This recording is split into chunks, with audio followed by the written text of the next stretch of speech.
വർക്കലയിൽ ഒരു കേന്ദ്ര ടൂറിസം പദ്ധതി കൊണ്ടുവരുമോ എന്നാണ് ഈ തെരഞ്ഞെടുപ്പ് കാലത്ത് ആറ്റിങ്ങൽ മണ്ഡലത്തിലെ വോട്ടർമാരുടെ ചോദ്യം. വർക്കല ക്ലിഫും പാപനാശം ബീച്ചും ഉൾപ്പെടെ നിരവധി ടൂറിസം കേന്ദ്രങ്ങൾ ഉണ്ടെങ്കിലും വർക്കലയെ കേന്ദ്ര സംസ്ഥാന സർക്കാരുകൾ തിരിഞ്ഞു നോക്കുന്നില്ലെന്നാണ് നാട്ടുകാരുടെയും സഞ്ചാരികളുടെയും പരാതി. അതേസമയം മാറ്റം കൊണ്ടുവരുമെന്ന് ആവർത്തിച്ചു പറയുകയാണ് ആറ്റിങ്ങലിലെ സ്ഥാനാർത്ഥികൾ. അന്താരാഷ്ട്ര ശ്രദ്ധ നേടിയ ടൂറിസം കേന്ദ്രമാണ് തിരുവനന്തപുരത്തെ ഈ പാപനാശം ബീച്ചും വർക്കല ക്ലിഫും. എന്നാൽ അടിസ്ഥാന സൗകര്യങ്ങളുടെ കാര്യത്തിൽ ഏറെ പിന്നിലാണ് ഈ വിനോദസഞ്ചാര കേന്ദ്രം. ഇതൊക്കെ മാറ്റിമറിക്കാൻ ഒരു കേന്ദ്ര പദ്ധതി വരുമോ എന്ന ചോദ്യമാണ് ഈ തെരഞ്ഞെടുപ്പ് കാലത്ത് ഇവിടെ എത്തുന്നവർ ചോദിക്കുന്നത്. കേന്ദ്ര പാക്കേജൊക്കെ വന്നാൽ നല്ലതായിരിക്കും.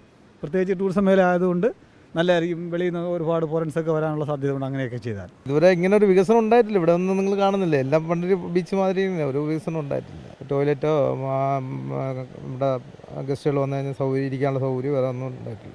ബീച്ചിന് സമീപം ഒരു ടോയ്ലറ്റ് പോലുമില്ല. വസ്ത്രം മാറാൻ ഒരു മുറിയോ പൊതു ടാപ്പുകളോ ഇല്ല. അടിസ്ഥാന സൗകര്യങ്ങളില്ലാത്തതിൽ വിദേശ സഞ്ചാരികൾക്കും പരാതിയുണ്ട്.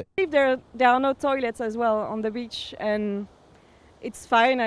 I mean people do maybe in the sea. I don't know where.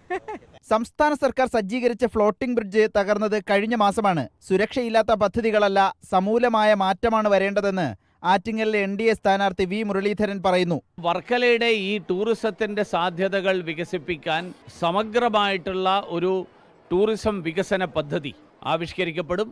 വർക്കലയെ അടിമുടി മാറ്റുന്ന ടൂറിസം പദ്ധതികൾ കൊണ്ടുവരുമെന്നാണ് UDF LDF സ്ഥാനാർത്ഥികളുടെ വാഗ്ദാനം.